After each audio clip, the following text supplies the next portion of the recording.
হে আহমিয়া, এতিয়া তাহাঁতাৰ আহমিয়াগিৰি নচলিব। এতিয়া চৰকাৰ আমাৰ আছে, প্ৰশাসন আমাৰ আছে, আইন কানুন আমাৰ আছে, দেখিছ না? গতিকে একদম সাৱধানে থাকিবি, নহলে কাংকাল ভাঙি দি। আৰু কেইদিনমানৰ পিছত আমাৰ অৱস্থা এনেকুৱা হ'ব অসমীয়া জাতিৰ। আজিৰ এটা নিউজ পাইছো, আজি নে কালিৰ ঘটনা সেইটো। গুৱাহাটীত এগৰাকী যুৱতীক বহিৰাগতৰ অশ্লীলতা আৰু অসভ্য আচৰণ। এটা পেট্ৰল পাম্পত এটা কলেজীয়া ল'ৰাক, অসমীয়া কলেজীয়া ল'ৰাক বহিৰাগতই মাৰপিট কৰিছে, গালি গালাজ কৰিছে। গতিকে এতিয়া চৰকাৰ কোনোৱেই নাই, তেতিয়াও এয়া।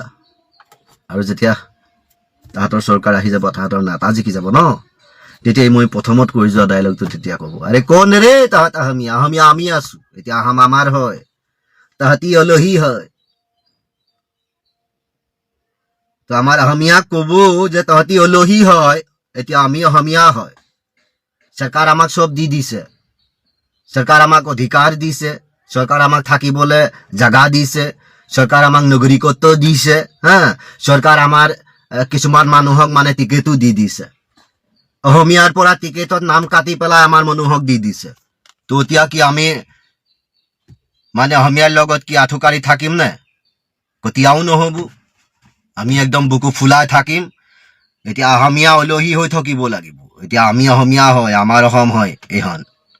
আমাৰ কাৰণে ইমান ধুনীয়াকে ৰাস্তা চস্তা বনাই দিছে, আৰু অসমীয়াক 10,000 15,000কে ভিক্ষাৰী বুলি দি দিছে, আমাৰ পৰা নিহে দিছে।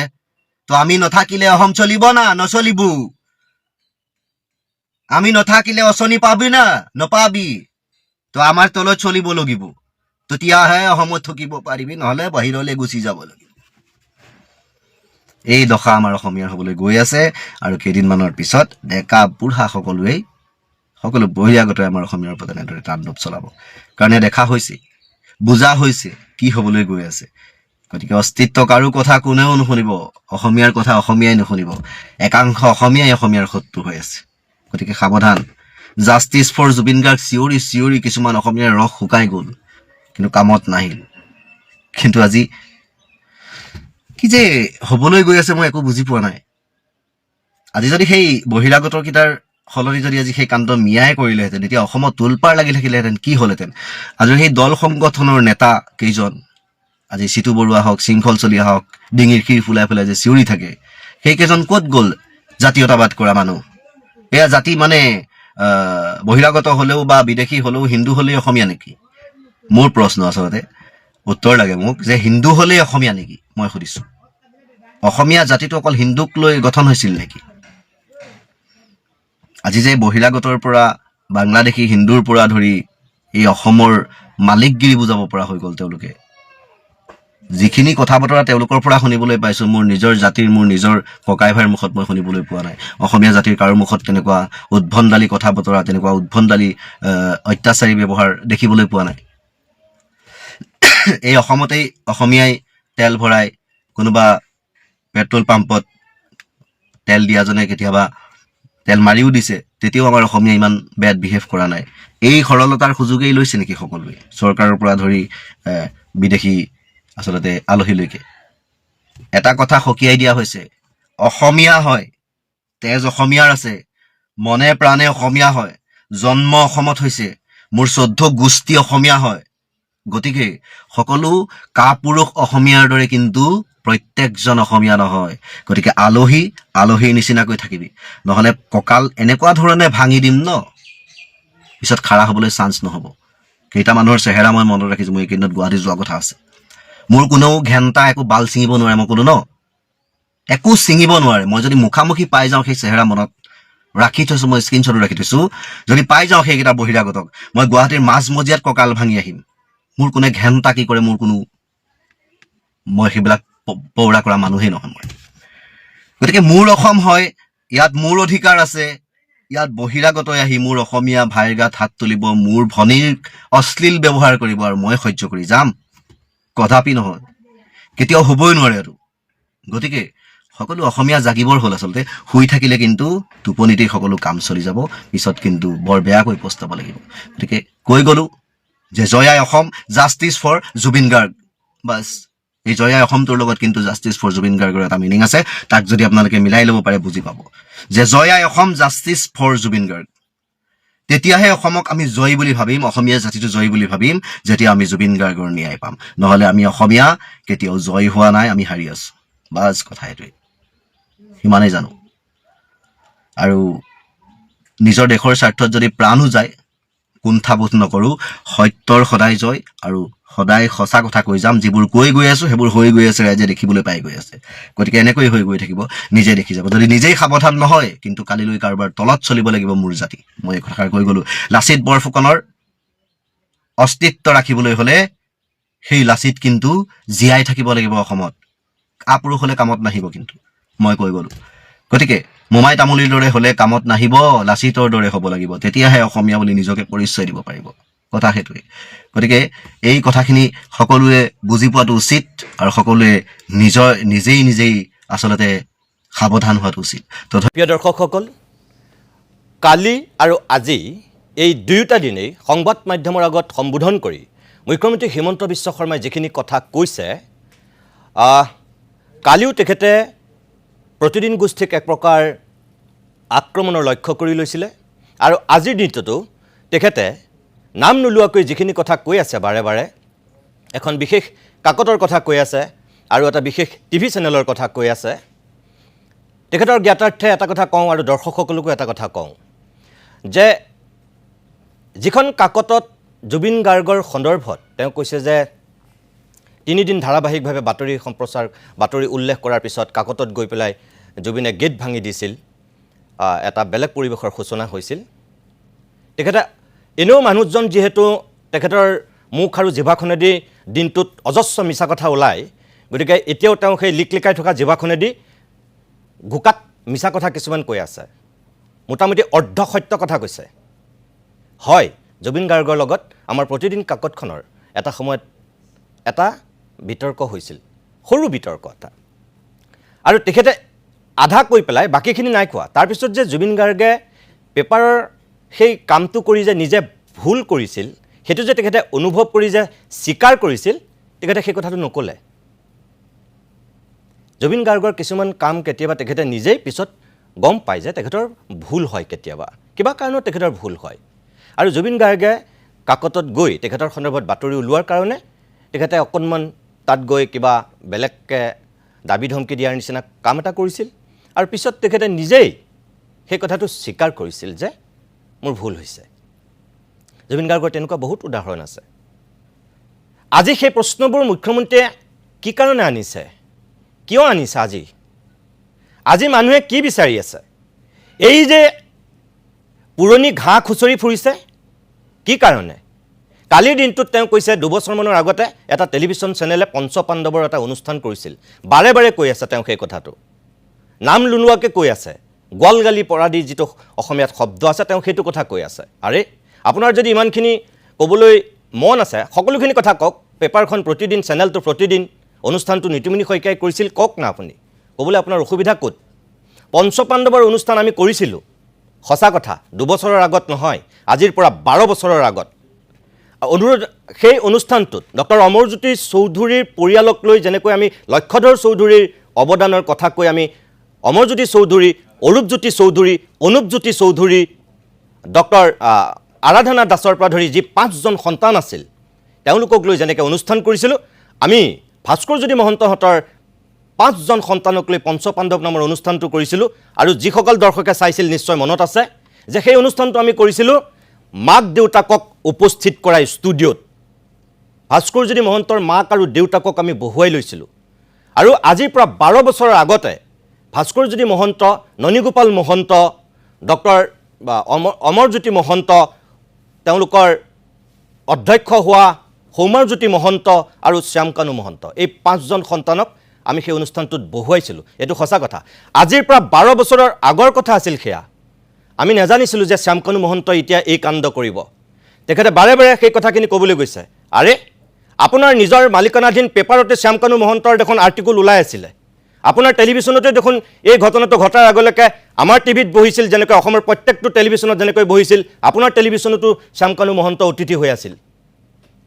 তেতিয়া ক'লৈ গৈছিল সেয়া? মুখ্যমন্ত্ৰী হিমন্ত বিশ্ব শৰ্মাক এটা কথা আমি স্পষ্টকৈ কওঁ যে আমি ভৱিষ্যত দ্ৰষ্টা নহয়, আমি জ্যোতিষী নহয়, ভৱিষ্যতলৈ কি হ'ব আমি নাজানো। আপুনি মুখ্যমন্ত্ৰী হোৱাৰ দিনাখন আপোনাৰ বন্ধু বান্ধৱক লৈ মই এটা অনুষ্ঠান কৰিছিলোঁ আৰু আপোনাক প্ৰশংসাৰে উপচাই পেলাই আমি কৈছিলোঁ যে আমি দেখা মুখ্যমন্ত্ৰীসকলৰ ভিতৰত আপুনি একমাত্ৰ মুখ্যমন্ত্ৰী যি হ'ম বুলি মুখ্যমন্ত্ৰী হৈছে। যোৱা 40 বছৰত কোনো ব্যক্তি হ'ম বুলি মুখ্যমন্ত্ৰী হ'ব পৰা নাই। আপোনাৰ সেই কৃতিত্বক আমি উচ্চ প্ৰশংসা কৰিছিলোঁ। আৰু আজিৰ পৰা 12 বছৰৰ পাছত যদি কিবা কাৰণত কালৰ গতিত যদি আপুনি কিবা কাৰণত CBI জালত পৰি যদি তিহাৰ জেলৰ অতিথি হয়গৈ, তেনেহ'লে আমাক যদি কোনোবাই প্ৰশ্ন কৰে যে হিমন্ত বিশ্ব শৰ্মাক এনেকৈ আপুনি আজিৰ পৰা 10 বছৰৰ আগতে প্ৰশংসাৰে উপচাই থ'লে, এয়া আপোনাৰ কেনে নৈতিকতা? মাননীয় মুখ্যমন্ত্ৰী হিমন্ত বিশ্ব শৰ্মা তাৰ কাৰণে কি মই দায়ী হ'ম নেকি? আজি শ্যামকানু মহন্তৰ 12 বছৰ আগৰ এই অনুষ্ঠানটো আপুনি খুচৰি ফুৰিছে, মহন্ত পৰিয়ালৰ কথা কৈছে।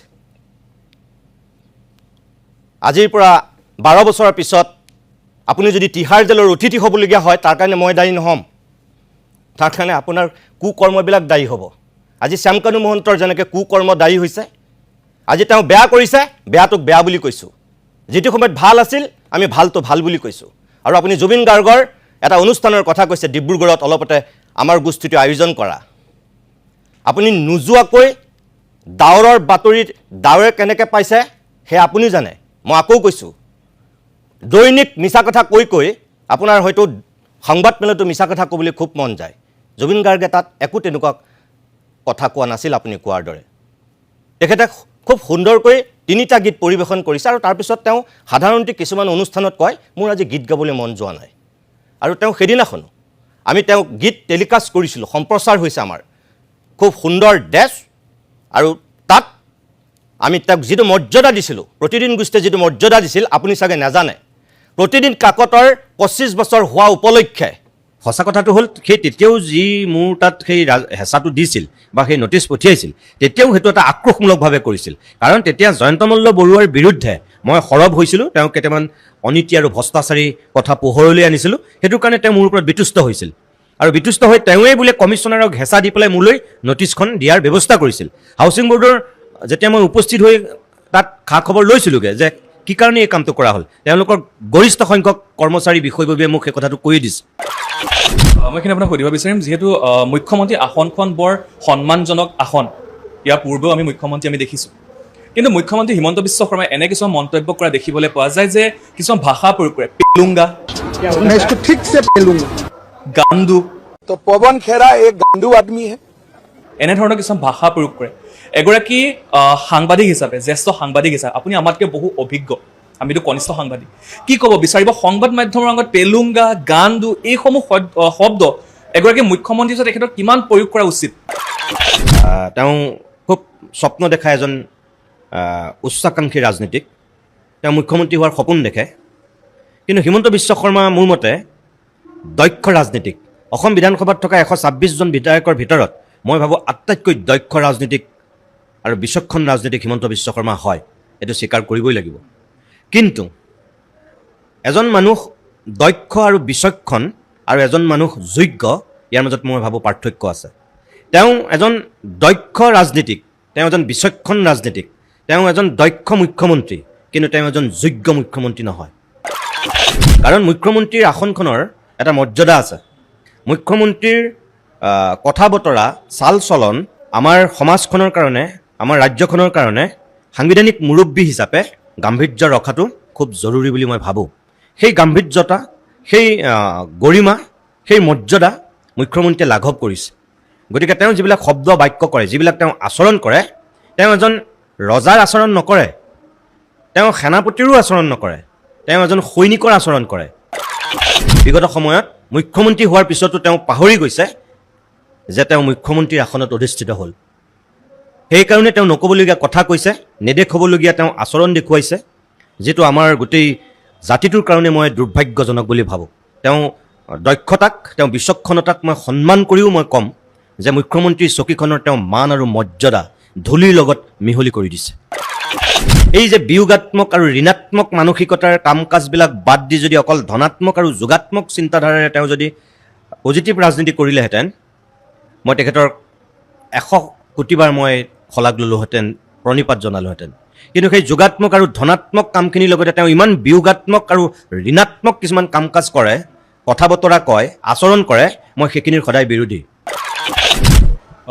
আমাৰ সৈতে উপস্থিত আছে প্ৰতিদিন টাইমৰ মুখ্য সম্পাদক নিতুমণি শইকীয়া ডাঙৰীয়া।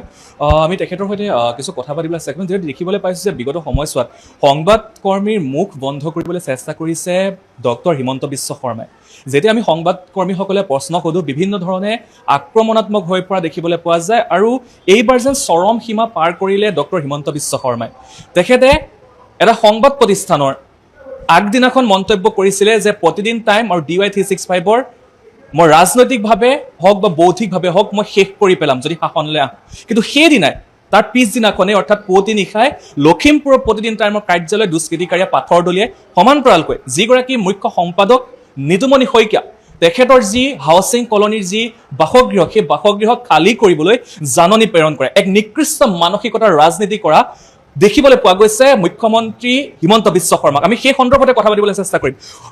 কি ক'ব আপুনি, যিগৰাকী দমন নীতি চলোৱা দেখিবলৈ পোৱা গৈছে হিমন্ত বিশ্ব শৰ্মাক, কি ক'ব এই সন্দৰ্ভত? প্ৰথম কথা হ'ল যে অসমীয়া সাংবাদিকতাৰ খুব প্ৰত্যাহ্বানৰ সন্মুখত এতিয়া, আৰু এনেকুৱা প্ৰত্যাহ্বান মাজে মাজে আহে, কিন্তু এইবাৰ হয়তো অকণমান বেছি হৈছে। আৰু ইয়াৰ পৰিমাণটো মানুহে দেখি শুনি সামাজিক মাধ্যমতেই হওক বা বিভিন্ন ৰাস্তাই ঘাটে হওক যিবিলাক কথা বতৰা আলোচনা কৰিছে যে এইটো অলপ সীমাটো অতিক্ৰম কৰা যেন মানুহে অনুভৱ কৰিছে। যে মুখ্যমন্ত্ৰীগৰাকীয়ে নিজেই সাংবিধানিক মুৰব্বী হৈ যেতিয়া উচতনিমূলক মন্তব্য দিয়ে, উদগনিমূলক বক্তব্য ৰাখে, স্বাভাৱিকতেই তেওঁ তলতীয়া মন্ত্ৰী, বিধায়ক বা দলটোৰ আন আন উগ্ৰ সমৰ্থক সেই ক্ষেত্ৰত মই ভাবোঁ অলপ উত্তেজিত হ'বই। আৰু তেওঁ কথাৰে প্ৰৰোচিত হৈ তেওঁলোকেও তেনেধৰণৰ আচৰণ কৰাটো তেনেই স্বাভাৱিক। গতিকে মই এজন সাংবাদিক হিচাপে অসমৰ মাননীয় মুখ্যমন্ত্ৰী হিমন্ত বিশ্ব শৰ্মাৰ প্ৰতি মোৰ এইটোৱেই আহ্বান যে অন্ততঃ তেখেতে মুখ্যমন্ত্ৰীৰ আসনখনৰ মৰ্যাদা ৰাখি কিছু কাম কৰক, কিছু কথা কওক। ভালখিনি ভাল, তেখেতে যিখিনি ভাল কাম কৰিছে মই আগতেও কৈছোঁ, ভাল কামখিনিক আমি প্ৰশংসা কৰোঁ। কিন্তু তেখেতে যি ধৰণে বিচাৰে যে সকলোবিলাক ভালেই ক'ব লাগে, সকলোৱে তেওঁক প্ৰশংসা কৰিব লাগে, তেওঁ অকল সকলোৱে তোষামোদ কৰিব লাগে, মই তেনেকুৱা অন্ধভক্ত নহয়। তেখেতৰ ভালটোক যেনেকৈ ভাল বুলি ক'ম, মই তেখেতৰ বেয়াটোকো মই বেয়া বুলি ক'ম।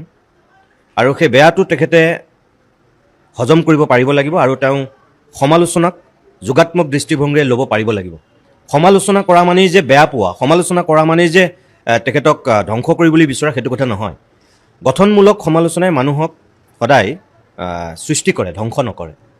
আৰু মুখ্যমন্ত্ৰীগৰাকী মই ভাবোঁ অসমৰ এগৰাকী সঁচাই বহু ক্ষেত্ৰত তেখেত অত্যন্ত দক্ষ আৰু বিচক্ষণ। তেওঁৰ পৰা মই সেইটো আশা কৰোঁ।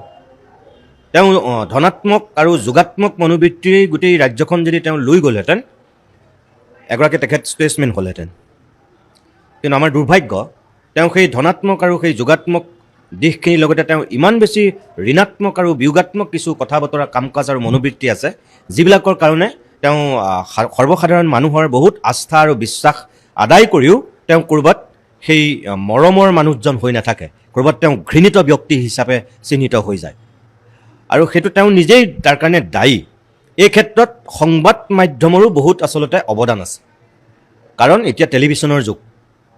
আগতে বাতৰি কাকতৰ যুগ আছিল, বাতৰি কাকতত পঢ়ে, তাৰপিছত মানুহে এটা ধাৰণা লয়। কিন্তু এতিয়া মানুহে টেলিভিশ্যনত দেখে, সামাজিক মাধ্যমত দেখে, তেওঁ মুখৰ যিটো অভিব্যক্তি, তেওঁ শাৰীৰিক অৱয়ব, সকলোবিলাক মানুহে দেখে, তেওঁ কেনেকৈ কথা কৈছে, কেনেধৰণৰ আচৰণ কৰিছে। গতিকে সেইবিলাকে মানুহৰ মনত প্ৰভাৱ পেলায়। আৰু মই ভাবোঁ যে অসমৰ সংবাদ মাধ্যমে কিছুমানে সেই দায়িত্ব পালন কৰিব পৰা নাই, আৰু প্ৰত্যাহ্বানৰ মাজতো কিছুমানে সেই দায়িত্ব পালন কৰিবলৈ চেষ্টা কৰি আছে। সেইসকলক ষড়যন্ত্ৰমূলকভাৱে দমন কৰিব বিচৰা হৈছে, বদনাম দিব বিচৰা হৈছে, অপযশ দিব বিচৰা হৈছে, আৰু সেই শাৰীত ময়ো পৰিছোঁ চাগৈ। কিন্তু এইবিলাক বদনাম, এইবিলাক অপযশে মোক একো কৰিব নোৱাৰে। মোৰ নিজৰ এটা স্থিতি আছে, মোৰ এটা নিজৰ নীতি আছে, গতিকে মই নিজৰ নীতি আৰু স্থিতিক সদায় ধৰি ৰাখি আগবাঢ়ি যাব বিচৰা এজন মানুহ। গতিকে মই সেইমতে আগবাঢ়িম। কোনোবা ভয় ভাবুকি, কোনোবা মানুহৰ দমনমূলক নীতিয়ে কেতিয়াও মোক তলাব নোৱাৰে। এগৰাকী ব্যক্তিৰ জীৱন নিৰ্বাহৰ অন্ন, বস্ত্ৰ, বাসস্থান এগৰাকী ব্যক্তিয়ে জীৱন নিৰ্বাহ কৰিব পাৰে। আপুনি সাংবাদিক হোৱাৰ আগতে এগৰাকী ব্যক্তি, সেই ব্যক্তিগৰাকীৰ সেই বাসস্থানেই কাঢ়ি ল'বলৈ চেষ্টা কৰা হৈছে। কি ক'ব বিচাৰিব আপুনি? যিহেতু আপুনি তাতেই বাস কৰে, আপোনাৰ বেলেগ তেনেকুৱা প্ৰপাৰ্টি আপোনাৰ নাই, যিহেতু আপোনাৰ ফ্লেট এটা বনাইহে থকা হৈছে, এতিয়া আপুনি তাতে আছে, কিন্তু 7 দিনৰ ভিতৰত সেই আপোনাৰ ঘৰটো খালী কৰিবলৈ কৈছে, কি ক'ব? হয়, আপুনি ঠিকেই শুনিছে যে মই এখন নটিচ পাইছোঁ হাউচিং বৰ্ডৰ ফালৰ পৰা। 7 দিনৰ সময়সীমা দিছে তেখেতসকলে, মোক ঘৰটো খালী কৰি দিবলৈ নিৰ্দেশ দিছে। এইটো এটা চৰকাৰী আক্ৰোশমূলকভাৱে কৰা কাম বুলি মই গণ্য কৰিছোঁ। কাৰণ নিৰ্বাচন শেষ হৈছে 9 তাৰিখে আৰু মোলৈ নটিচ আহিছে 10 তাৰিখে। ইমান দিনে হাউচিং বৰ্ডৰ কমিশ্যনাৰগৰাকীয়ে কি কৰি আছিলে? ক'ত তেখেত শুই আছিলে? মোলৈ যিখন নটিচ দিছে সেই নটিচখনৰ মতে 5 বছৰৰ মূৰে মূৰে বোলে মই ঘৰটো ৰিনিউৱেল কৰিব লাগিছিল।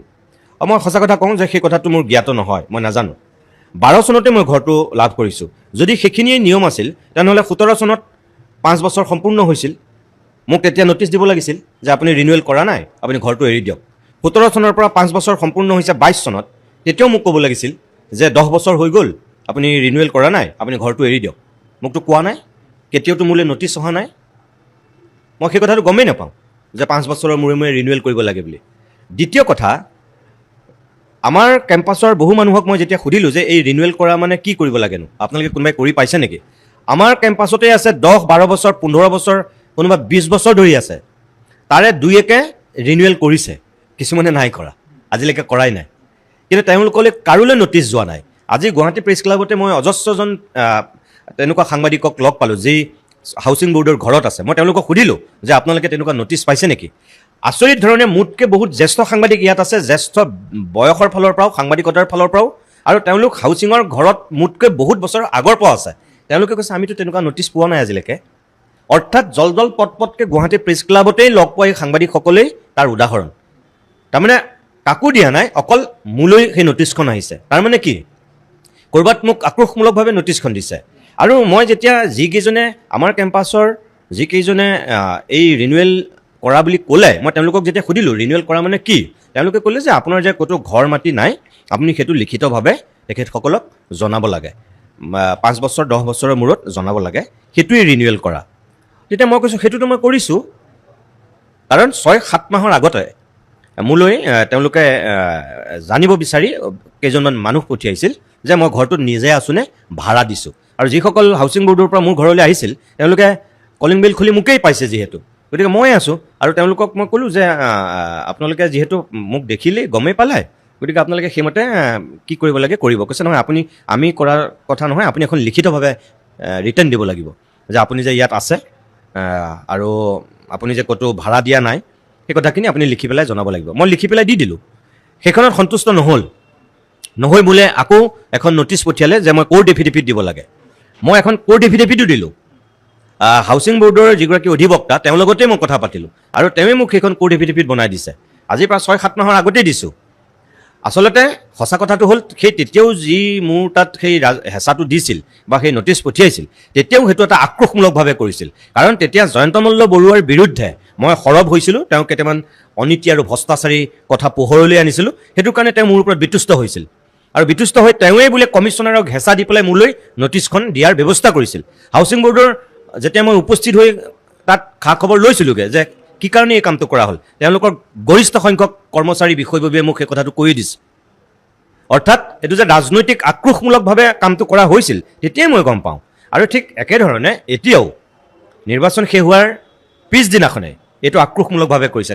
ইমান যদি কমিশ্যনাৰৰ মোৰ ওপৰত নজৰ আছিলেই, নিৰ্বাচনৰ আগত কিয় নিদিলে? 12 চনৰ পৰা আজি এই 26 চনলৈ কিয় ৰ'ব লগা হ'ল? নটিচখন কিয়লৈ নিদিলে ইমান দিনে? আৰু 7 দিনৰ ভিতৰত খালী কৰিবলৈ দিছে। মই 7 দিনৰ ভিতৰত মই খালী কৰাৰ যিটো মানে তেওঁলোকৰ ডিমাণ্ড, মই চাই লওঁ মই কিয় খালী কৰিম। মই অনিয়মভাৱে অনীতি কৰি থাকিলে মই খালী কৰিম, যিহেতু মই কোৰ্ট এফিডেভিট দিয়ে থৈছোঁ। তাৰপাছত আৰু মোৰ এই ক্ষেত্ৰত ক'বলগীয়া নাই। তেওঁলোকে যদি ইমান মোৰ ওপৰত বিতুষ্ট, তেনেহ'লে মোক উচ্ছেদ কৰিলেই হ'ল। আহি পেলাই তেওঁলোকে মোক বেলেগ যেনেকৈ কাৰোবাৰ বিৰুদ্ধে উচ্ছেদ চলায় তেনেকৈ মোকো উচ্ছেদ কৰি দিয়ক। মই এইখিনি আপোনাক সুধিব বিচাৰিম, যিহেতু মুখ্যমন্ত্ৰী আসনখন বৰ সন্মানজনক আসন, ইয়াৰ পূৰ্বেও আমি মুখ্যমন্ত্ৰী দেখিছোঁ, কিন্তু মুখ্যমন্ত্ৰী হিমন্ত বিশ্ব শৰ্মাই এনে কিছুমান মন্তব্য কৰা দেখিবলৈ পোৱা যায় যে কিছুমান ভাষা প্ৰয়োগ কৰে, পেলুংগা, গান্দু, এনেধৰণৰ কিছুমান ভাষা প্ৰয়োগ কৰে। এগৰাকী সাংবাদিক হিচাপে, জ্যেষ্ঠ সাংবাদিক হিচাপে আপুনি আমাতকৈ বহু অভিজ্ঞ, আমিতো কনিষ্ঠ সাংবাদিক, কি ক'ব বিচাৰিব সংবাদ মাধ্যমৰ আগত পেলুংগা, গান্দু এইসমূহ শব্দ এগৰাকী মুখ্যমন্ত্ৰী হিচাপে তেখেতক কিমান প্ৰয়োগ কৰা উচিত? মই এই কথাটো আজিৰ পৰা প্ৰায় 12 বছৰ আগতেই কৈছিলোঁ। আছে সেইটো ভিডিঅ' ইউটিউবত চালেই হ'ব। এজন যুৱকে মোৰ এটা সাক্ষাৎকাৰ লৈছিল, তাতেই মই কৈছিলোঁ যে হিমন্ত বিশ্ব শৰ্মা অসমৰ ৰাজনীতিত তেওঁ খুব স্বপ্ন দেখা এজন উচ্চাকাংক্ষী ৰাজনীতিক, তেওঁ মুখ্যমন্ত্ৰী হোৱাৰ সপোন দেখে। কিন্তু হিমন্ত বিশ্ব শৰ্মা মোৰ মতে দক্ষ ৰাজনীতিক। অসম বিধানসভাত থকা 126জন বিধায়কৰ ভিতৰত মই ভাবোঁ আটাইতকৈ দক্ষ ৰাজনীতিক আৰু বিচক্ষণ ৰাজনীতিক হিমন্ত বিশ্ব শৰ্মা হয়, এইটো স্বীকাৰ কৰিবই লাগিব। কিন্তু এজন মানুহ দক্ষ আৰু বিচক্ষণ আৰু এজন মানুহ যোগ্য, ইয়াৰ মাজত মই ভাবোঁ পাৰ্থক্য আছে। তেওঁ এজন দক্ষ ৰাজনীতিক, তেওঁ এজন বিচক্ষণ ৰাজনীতিক, তেওঁ এজন দক্ষ মুখ্যমন্ত্ৰী, কিন্তু তেওঁ এজন যোগ্য মুখ্যমন্ত্ৰী নহয়, মই তেনেকেই ক'ম। কাৰণ মুখ্যমন্ত্ৰীৰ আসনখনৰ এটা মৰ্যাদা আছে। মুখ্যমন্ত্ৰীৰ কথা বতৰা, চাল চলন অলপ আমাৰ সমাজখনৰ কাৰণে, আমাৰ ৰাজ্যখনৰ কাৰণে সাংবিধানিক মুৰব্বী হিচাপে গাম্ভীৰ্য ৰখাটো খুব জৰুৰী বুলি মই ভাবোঁ। সেই গাম্ভীৰ্যতা, সেই গৰিমা, সেই মৰ্যাদা মুখ্যমন্ত্ৰীয়ে লাঘৱ কৰিছে। গতিকে তেওঁ যিবিলাক শব্দ বাক্য কৰে, যিবিলাক তেওঁ আচৰণ কৰে, তেওঁ এজন ৰজাৰ আচৰণ নকৰে, তেওঁ সেনাপতিৰো আচৰণ নকৰে, তেওঁ এজন সৈনিকৰ আচৰণ কৰে।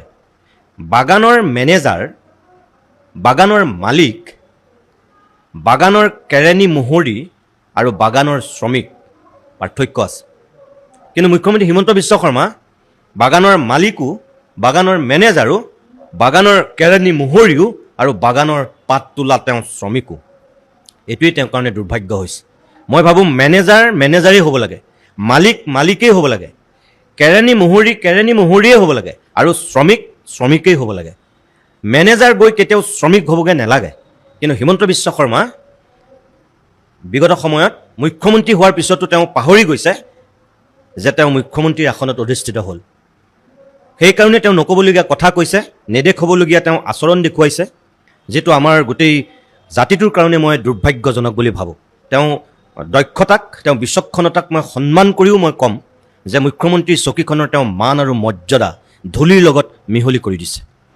প্ৰতিদিন গোষ্ঠী আৰু ঋতুমণি শইকীয়া এই দুয়োগৰাকী কিন্তু মুখ্যমন্ত্ৰীৰ কি বুলি কওঁ, মানে চকুৰ দুটা দাঁতৰ শাল বুলি যে তেনেকুৱা দেখিবলৈ পোৱা গৈছে, কিয়? সেইটো তেখেতে জানিব। মোৰ কাৰণে তেখেত চকুৰ কুটা দাঁতৰ শূল নহয়। কিন্তু তেখেতৰ মই এজন ভাল শুভাকাংক্ষী। মই এনেই ক'ব লাগে কাৰণে নাই কোৱা। তেখেতৰ অসমখনত দৰকাৰ আছে। এই যে বিয়োগাত্মক আৰু ঋণাত্মক মানসিকতাৰ কাম কাজবিলাক বাদ দি যদি অকল ধনাত্মক আৰু যোগাত্মক চিন্তাধাৰাৰে তেওঁ যদি পজিটিভ ৰাজনীতি কৰিলেহেঁতেন, মই তেখেতৰ 100 কোটিবাৰ মই শলাগ ল'লোহেঁতেন, প্ৰণিপাত জনালোহেঁতেন।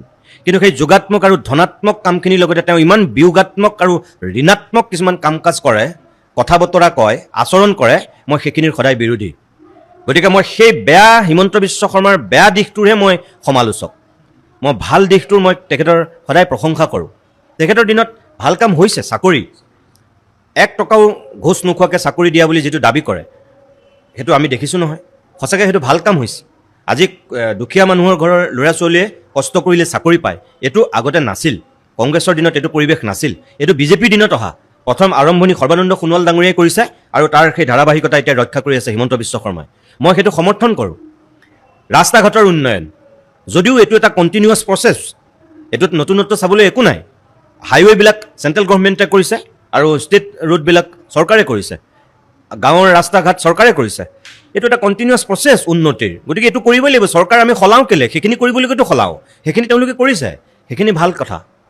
তাৰ বাহিৰে যিবিলাক ফ্লাইঅভাৰ নিৰ্মাণৰ পৰা আৰম্ভ কৰি, যিবিলাক শ্বহীদ স্মাৰকৰ পৰা আৰম্ভ কৰি, জ্যোতি বিষ্ণু প্ৰেক্ষাগৃহৰ পৰা আৰম্ভ কৰি উত্তৰ গুৱাহাটীৰ ব্ৰিজলৈকে যিবিলাক চকুত লগা কাম, সেইবিলাক প্ৰশংসনীয়।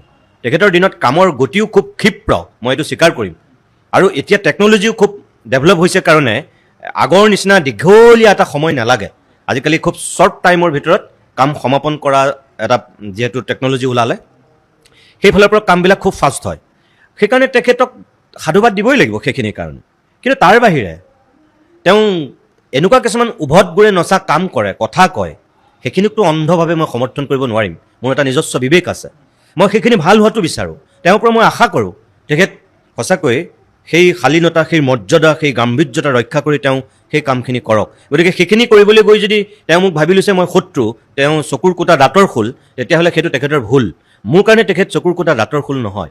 মই এজন সাংবাদিক হিচাপে মই ভালটোক ভাল বুলি কওঁ, কিন্তু বেয়াটোক মই সমালোচনা কৰোঁ। মই অন্ধভক্ত নহয়, ভালে বেয়াই মই সকলোবিলাক চকু মুদি সমৰ্থন কৰিম। মোৰ বিবেকে সেইটো কথা কেতিয়াও নকয়।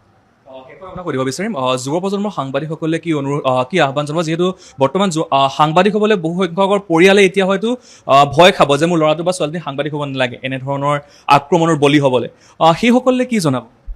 মই ভাবোঁ ভয় খাব নালাগে, সদায় বেয়া দিন নাথাকে। আমি সদায় আশাবাদী হ'ব লাগে। ভাল দিন আহিবই, কাৰণ জ্যোতিপ্ৰসাদে কেতিয়াবাই কৈ থৈ গৈছে, আন্ধাৰ যিমান গভীৰ হ'লেও তুমি ভয় নকৰিবা, কাৰণ ৰাতিটো পুৱাবই। অমাৱস্যাৰ নিশাই কেতিয়াও অনন্তকাললৈ ঘেৰি ৰাখিব নোৱাৰে নহয়। আমিতো পোহৰ পামেই। তেনেকেই আমি আশা কৰিব লাগে। সাংবাদিকতাৰ ক্ষেত্ৰলৈ প্ৰত্যাহ্বান আহিছে, বেয়া দিন আহিছে, কিন্তু সদায় বেয়া দিন নাথাকে। মই আশাবাদী এই বেয়া দিনৰ জৱনিকা পৰিব আৰু ভাল দিনৰ আগমন ঘটিব, মই তেনেকৈ আশা কৰোঁ। আৰু নতুন প্ৰজন্মটোকো মই সেইটোৱেই ক'ম, অভিভাৱককো মই সেইটোৱেই ক'ম যে আপোনালোকে ভয় খাই পেলাই সাংবাদিকতাৰ বৃত্তিটোক কোনোবাই আদৰি ল'ব বিচৰা নতুন প্ৰজন্মক নিৰাশা নকৰিব, হতাশাত নুডুবাব। আপুনি উৎসাহ দিয়ক, প্ৰেৰণা দিয়ক, সততাৰে নিষ্ঠাৰে ৰাজ্যৰ, জাতিৰ, ৰাষ্ট্ৰৰ সেৱা কৰিবলৈ আপুনি প্ৰেৰণা দিয়ক। তেতিয়া মই ভাবোঁ তেওঁলোক আগবাঢ়ি যাব পাৰিব, আৰু আমিও সেইটোৱে